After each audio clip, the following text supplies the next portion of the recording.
قریب تیری شارگ سے بھی زیادہ قریب ہے، تیری جان سے بھی زیادہ قریب ہے۔ تو اتنے قریب رب کو چھوڑ کر ہم دور دور پھرتے ہیں۔ تو یہ قریب رب کی معرفت قرآن سے ہی حاصل ہوگی، سنت سے ہی حاصل ہوگی، ایاک نعبد و ایاک نستعین کے ساتھ ہی، کہ اللہ تیری ہی عبادت کرتے ہیں، تجھ سے ہی مدد مانگتے ہیں۔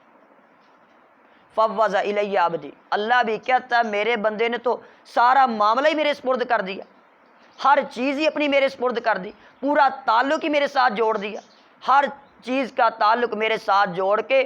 میرے اوپر ہی سارے کا سارا معاملہ اس نے رکھ دیا، توکل بھی سارا میرے اوپر، یقین بھی سارا میرے اوپر، محبت بھی ساری میرے ساتھ، عاجزی بھی ساری میرے ساتھ، مددیں بھی ساری میرے سے مانگتا ہے، التجائیں بھی ساری میرے سے ہی کرتا ہے، واسطے وسیلے بھی میرے لیے ہی دیتا ہے، سب واسطے وسیلے بھی میرے ناموں کے دیتا ہے، میری صفات کے دیتا ہے، سجدے کر کے دیتا ہے، تلاوتیں پڑھ کے دیتا ہے، قرآن کو واسطہ بناتا ہے، سنت کو واسطہ بناتا ہے، دعاؤں کو واسطہ بناتا ہے، اپنے عمل کو واسطہ بناتا ہے۔ تو اس کے اوپر فوض الی عبدی، اس نے تو کمال کر کے رکھ دیا میرے بندے نے میرے ساتھ تعلق جوڑنے کا۔ پھر اللہ کہتا ہے ولی عبدی ما سأل، میرے بندے تو سوال تو کر، تو زبان ہلا تو صحیح کہ تیرے میں مطالبات کو پورا کروں۔ اور کس میں زبان ہلانا، دنیا کی میرے ہاں اوقات کوئی نہیں ہے، مچھر کے پر کے برابر بھی حیثیت ہوتی تو میں کسی کافر کو دنیا نہ دیتا۔ اہدنا الصراط المستقیم مانگ، اہدنا دکھا ہمیں، صراط چلا ہمیں، مستقیم قائم رکھ اس راستے کے اوپر، اہدنا الصراط المستقیم، اے اللہ ہمیں سیدھا راستہ دکھا بھی دے، اس پر چلا بھی دے، اس پر قائم بھی رکھ۔ یہ وہ راستہ ہے جو طالب علم ادب کے ساتھ سیکھ سکتا ہے، سجدے کے ساتھ سیکھ سکتا ہے، دعاؤں کے ساتھ سیکھ سکتا ہے، محنت کے ساتھ سیکھ سکتا ہے، اپنے والدین کا ادب کرے، اساتذہ کا ادب کرے، ان سارے آداب کے ساتھ اللہ تعالیٰ اس کے نصیب بدل دے گا، تبدیلیاں آ جائیں گی۔ دل بدلتا ہے تو تبدیلی آتی ہے، قلب انقلاب دل سے ہوتا ہے، تو دل سے اصلاح پیدا ہوتی ہے، دل ٹھیک ہے تو سارا جسم ٹھیک ہے، دل خراب ہے تو سارا جسم خراب ہے۔ یہ دل جب تک جس نے دل دیا ہے نا اس کے ساتھ نہیں لگائیں گے، اس دل کو سکون نہیں ملے گا۔ اس دل کا سکون صرف اسی حالت کے اندر ہے، اس کو اس کے ساتھ لگا دیں جس نے یہ دیا ہے دل۔ تو طالب علم کو چاہیے کہ اساتذہ کا ادب و احترام اپنے اوپر لازم سمجھے، استاد بڑا ہو یا چھوٹا، با ادب با نصیب، بے ادب بے نصیب، یہ اپنا نصیب بدلنا چاہتا ہے، اپنا مقدر بدلنا چاہتا ہے، اپنی تقدیر بدلنا چاہتا ہے، تبدیلی چاہتا ہے، تو یہ ادب احترام شروع کر دے۔ طالب علم کے لیے ضروری ہے، اس کو چاہیے کہ جس طرح اساتذہ کی تعظیم اور احترام ضروری ہے، اسی طرح دین کی کتابوں کا ادب احترام بھی ضروری ہے۔ دین کی کتابوں کا احترام کرنا، ان کا ادب کرنا، ان کتابوں سے محبت کرنا، اپنے ادارے سے محبت کرنا، اپنے کلاس روم سے، اپنی ایک ایک چیز جو آپ کی معاون ہے، لائٹ پنکھا تک، آپ کا قلم تک، آپ کے کاغذ تک، آپ کی کاپی تک، آپ کی رفقا، آپ کے ساتھ آپ کی دوستیں، آپ کی کلاس فیلو، ہر ایک کا ادب احترام کرنا یہ ضروری ہے کہ علم کے متعلقہ جڑی ہوئی ہر چیز آپ کی جان بن جائے۔ کسی سے سیکھنا پڑتا ہے، ساتھ اپنی طالبہ سے، اپنی ساتھی سے سیکھنا پڑتا ہے، اس سے سیکھ لیں، سکھانا پڑتا ہے سکھا دیں، بتانا پڑتا ہے بتا دیں۔ تو انتہائی زیادہ اس چیز کو مضبوط کرنا کہ اساتذہ کا ادب بھی کرنا، اور اپنی کتب کا، اپنے ڈیسک کا، اپنے ادارے کا، اپنی قلم کاپی کا، اپنے ساتھ جڑے ہوئے رفقا کا، ان کا ادب احترام بھی کرنا، ان کا حق بھی ادا کرنا۔ ہر چیز کا حق ہوتا ہے۔ سیدنا علی رضی اللہ عنہ کو آپ نے تلوار دی، کہا اس کا حق کیا ہے؟ اس کا حق یہی ہے کہ یہ دشمن کے اوپر لڑتے لڑتے، کافروں کو کاٹتے کاٹتے یہ تلوار ٹوٹ جائے، یہ ضائع ہو جائے، ختم ہو جائے، اس کا حق ہے۔ یہ قلم کا حق ہے کہ یہ اللہ کی تعریف لکھتے لکھتے، نبی کی سنت، نبی کی محبت لکھتے لکھتے یہ ختم ہو جائے۔ حق ہے اس رجسٹر کا کہ اس کے اوپر فضول باتیں لکھنے کے بجائے قرآن لکھیں، تفسیر لکھیں، حدیث لکھیں، فقہ لکھیں، فہم لکھیں، اس کے اوپر اچھی باتیں لکھیں۔ حق ہے زبان کا کہ زبان جس تعریف کو سمجھ لے اس تعریف کو دوسروں تک پہنچائیں۔ حق ہے اس بات کے اوپر کہ اعضاء سے عمل کر کے دکھائیں، جو صبر شکر دین سیکھا ہے اس پر عمل کر کے دکھائیں۔ یہ حق ہے علم کا، یعنی جتنے اس کے آپ نے رابطے بنانے ہیں، جتنے واسطے بنانے ہیں، جتنے تعلق بنانے ہیں، ہر تعلق کے اندر ادب احترام ضروری ہے، اس کا حق ادا کرنا ضروری ہے۔ جتنا کرتے جائیں گے اتنا انشاءاللہ حاصل ہوتا جائے گا۔ طالب علم کو چاہیے اپنے رفیقوں کے ساتھ، اپنے ساتھیوں کے ساتھ، اپنے رفیقوں کا، اپنے دوستوں کا، اپنے ساتھیوں کا احترام کرے اور ان کے حقوق کا لحاظ رکھے اور ان کو کسی قسم کی تکلیف نہ دے۔ من ضاحی کا فضوحی کا، جو آج کسی پر ہنستا ہے کل اس پر ہنسا جائے گا۔ آج ہم مذاق اڑاتے ہیں کل ہمارا مذاق اڑایا جائے گا۔ تو اس لیے یہ کام نہیں کرنے ہیں، حوصلہ دینا ہے، دل آزاری نہیں کرنی ہے، ہمت دینی ہے، ڈارس بندانی ہے۔ اللہ رب العزت نے اپنے انبیاء سے کیا ہے، یعنی انبیاء کو یہ تو بتانے کی ضرورت نہیں کہ وہ نمازی نہیں تھے، وہ جہاد سے پیچھے ہٹنے والے تھے، وہ تبلیغ سے پیچھے ہٹنے والے تھے، نہیں، نماز ان کی آنکھوں کی ٹھنڈک تھی، جہاد ان کی محبت تھا، ہجرت ان کی محبت تھی، سب کچھ تھا، لیکن جو ڈارس بندائی گئی ہے نا وہ صبر کے اوپر، آہستہ آہستہ آہستہ آہستہ حوصلہ دے کے۔ فاصبر اولو العزم من الرسل ولا تستعجل لهم، جلدی نہیں کرنی ہے، سلامتی کے ساتھ، سکون کے ساتھ، انتظار کے ساتھ، ہمیشگی کے ساتھ، محنت کے ساتھ، عاجزی کے ساتھ، انکساری کے ساتھ۔ تو اس کو چلتے رہنا، بہت بڑا اس کا رزلٹ آئے گا، لیکن آہستہ آہستہ۔ یکدم جلد بازیوں میں رزلٹ زیرو ہی آتے ہیں، آہستہ آہستہ رزلٹ بہت اعلیٰ آتے ہیں۔ اللہ رب العزت چاہتا تو اپنے نبیوں کی ایسی غیبی مدد کر دیتا، کوئی کانٹا بھی نہ ان کو چبھتا، کوئی ان کو چھو بھی نہ سکتا، کوئی ان کی طرف دیکھ بھی نہ سکتا، لیکن اللہ رب العزت نے چونکہ جن کے لیے ان کو اسوہ حسنہ بنایا ہے نا، اتنے ٹف مراحل سے گزارا، اتنے سخت امتحان سے گزارا کہ ویسا تو امتی تصور بھی نہیں کر سکتا جیسا انبیاء کا امتحان ہوتا ہے۔ اگر دو پتھر صحابہ باندھ رہے تھے تو امام الانبیاء کے پیٹ کے اوپر 3 پتھر بندھے ہوئے تھے، خندقیں کھود رہے ہیں، پتھر لگ رہے ہیں، ہجرتیں کر رہے ہیں، اوجریاں پھینکی جا رہی ہیں۔ کون سی ایسی تکلیف ہے کائنات میں جو امام الانبیاء کو، امام کائنات کو نہ پہنچی ہو، اپنوں سے نہ پہنچی ہو، بیگانوں سے نہ پہنچی ہو، اخلاقی تکلیف نہ آئی ہو، روحانی تکلیف نہ آئی ہو، جسمانی تکلیف نہ آئی ہو، حقوق اللہ حقوق العباد کی نسبت سے تکلیف نہ آئی ہو، تو وہ تکلیفیں ہمارے لیے اسوہ حسنہ بنانے کے لیے۔ ورنہ اللہ غیبی مدد جب کرنی چاہیے اللہ نے معجزے میں کبھی کسی وقت، تو جتنے بھی دشمن اکٹھے ہو کے آ گئے تو کچھ بھی نہیں بگاڑ سکے، نظر بھی نہیں آیا ان کو۔ اللہ مستقل بھی ایسے قادر تھا کہ کوئی آپ کو چھو بھی نہ سکے، لیکن پھر اسوہ حسنہ کس کے لیے بننا تھا؟ پھر تو ہم نے یہی کہنا وہ تو نبی تھے، وہ تو صحابہ تھے، وہ تو رسول تھے، نہیں، انسانوں والا آئیڈیل ماڈل بنا کے دکھایا ہمیں کہ انسانوں کے لیے نمونہ ہے، تو وہی بھوک پیاس شدت معاملات جو انسانوں کے لیے ہوتے ہیں وہ نبیوں کے لیے بھی ہیں، ان کے بھی بیوی بچے ہیں۔ اور اس بات کو اس حدیث سے بڑے اچھے انداز سے سمجھا جا سکتا ہے۔ جب 3 صحابہ آئے تو انہوں نے اللہ کے نبی کی عبادت پوچھی، ایک نے کہا زندگی بھر شادی نہیں کروں گا، آپ کی عبادت تو بہت زیادہ، ہم تو گناہ گار لوگ ہیں، تو اس لیے میں شادی کروں گا تو پھر تو مجھ سے عبادت نہیں ہو سکے گی۔ ایک نے کہا ساری رات سوؤں گا نہیں، تہجد ہی پڑھتا رہوں گا، سو جاؤں گا تو کس طرح مقام ملے گا۔ تیسرے نے کہا جی روزہ افطار ہی نہیں کروں گا، ساری زندگی روزے ہی رکھتا رہوں گا، ورنہ کیسے یہ آپ وسلم کی عبادت تو اتنی اعلیٰ، ہماری اوقات کیا ہے، کتنی اعلیٰ نیتیں ہیں۔ لیکن نبی علیہ الصلوۃ والسلام کو پتہ لگا تو آپ نے فرمایا تم میں سے کون میری مثل ہو سکتا ہے؟ میں کھاتا بھی ہوں، میں سوتا بھی ہوں، میں روزے رکھتا بھی ہوں، افطار بھی کرتا ہوں، میں نماز بھی پڑھتا ہوں، میں سوتا بھی ہوں، میں نے نکاح بھی کیے ہوئے ہیں، تو تم میری سنت سے کیسے بے رغبتی اختیار کرو گے؟ فمن راغب عن سنتی فلیس منی، میری سنت کے نقش قدم پر ہی تو چلنا ہے۔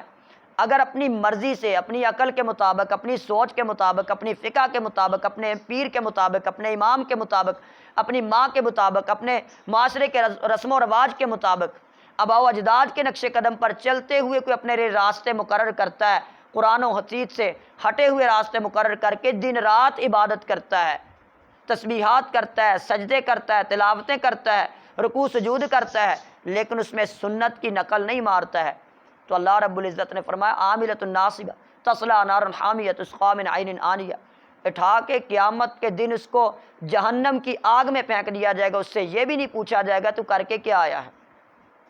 عاملۃ الناصب، حالانکہ تھکا ہوا ہے، پیشانیوں پہ محراب پڑے ہوئے ہیں، کس وجہ سے؟ لقد کان لکم فی رسول اللہ اسوۃ حسنہ، آپ کے طریقے کے مطابق نہیں ہے۔ انا اول العابدین، آپ نے فرمایا پہلا ہوں عبادت کرنے والا، یعنی آپ عبادت کریں گے تو عبادت بنے گی، جو آپ نہیں کریں گے تو عبادت نہیں بنے گی۔ تو اپنی مرضی سے بنائی ہوئی عبادت نہیں ہوتی ہے،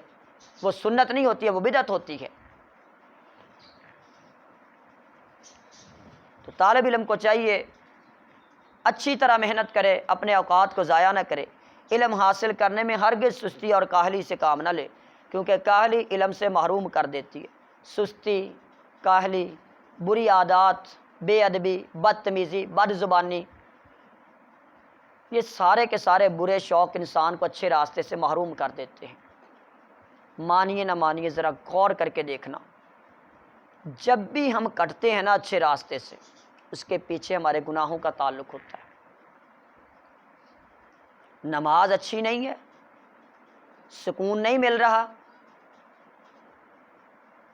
اگر نماز پڑھ کے بھی سکون نہیں مل رہا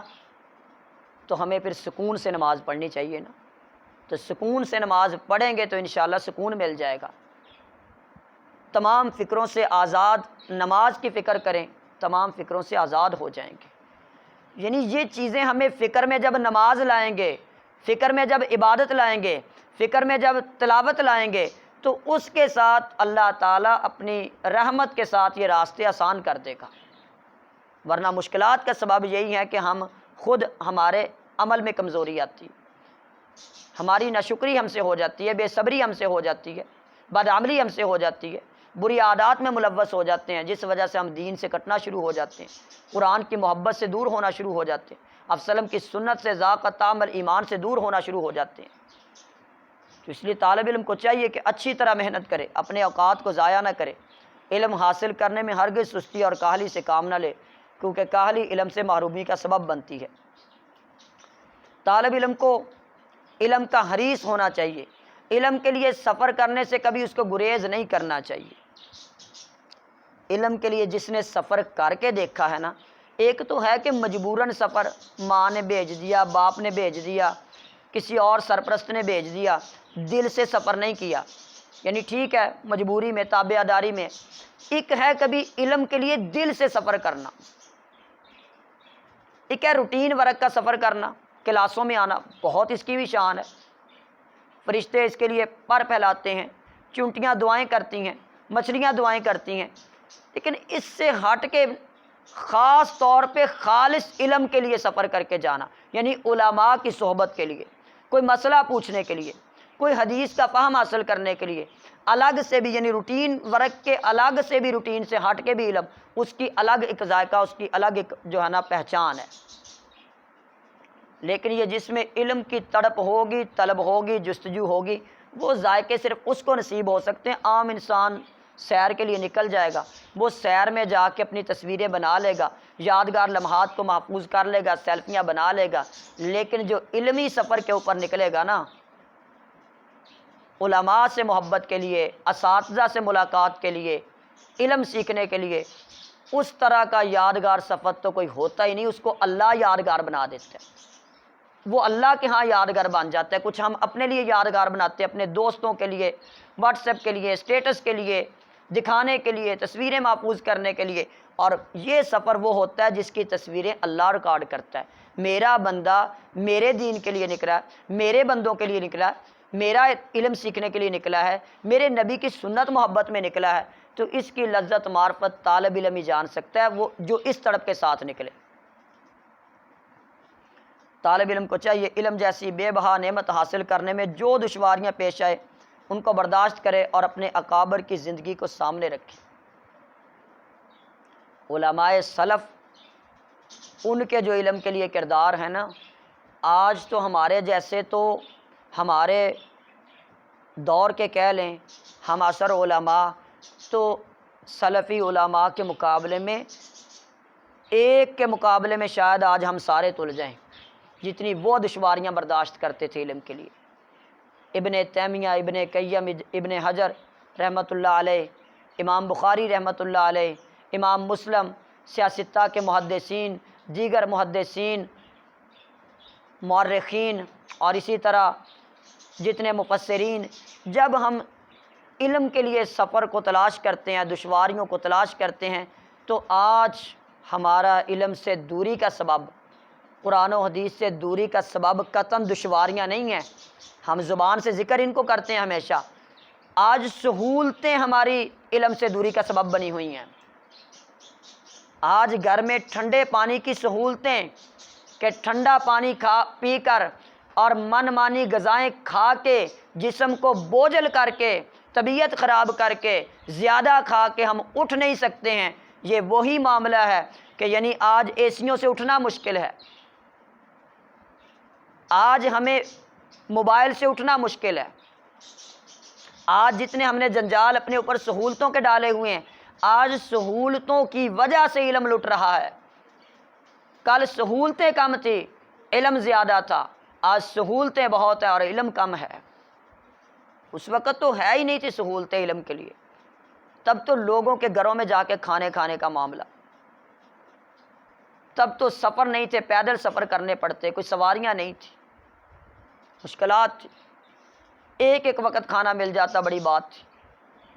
کئی دن پتے کھا کھا کے گزارے کر لیتے۔ یعنی یہ مشکل سے مشکل معاملے کے اندر علم کا راستہ جتنی مشکل سے حاصل ہوگا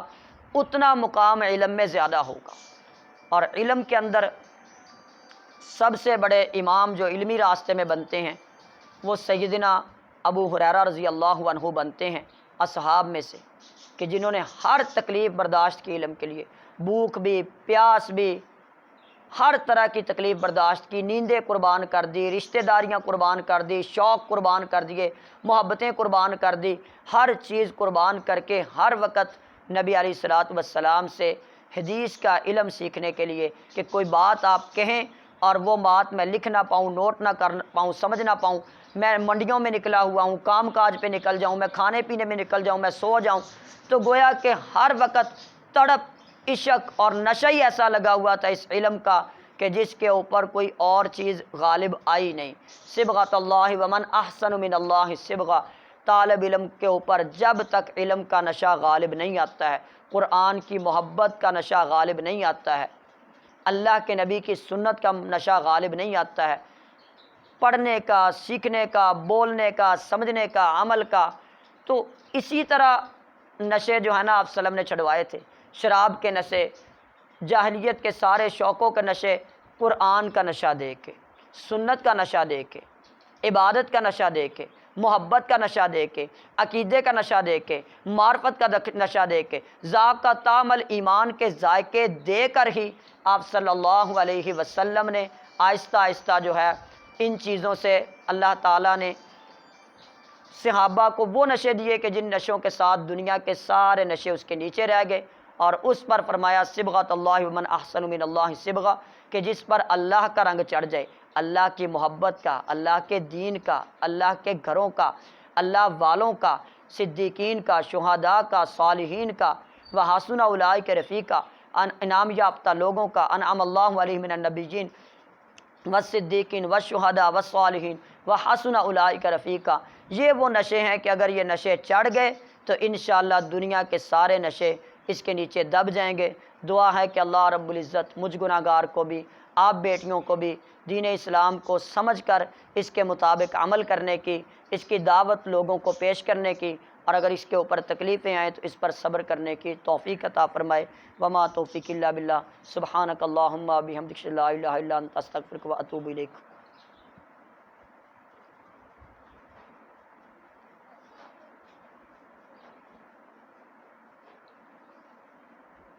اتار دو، بند تو کر دو بیٹا۔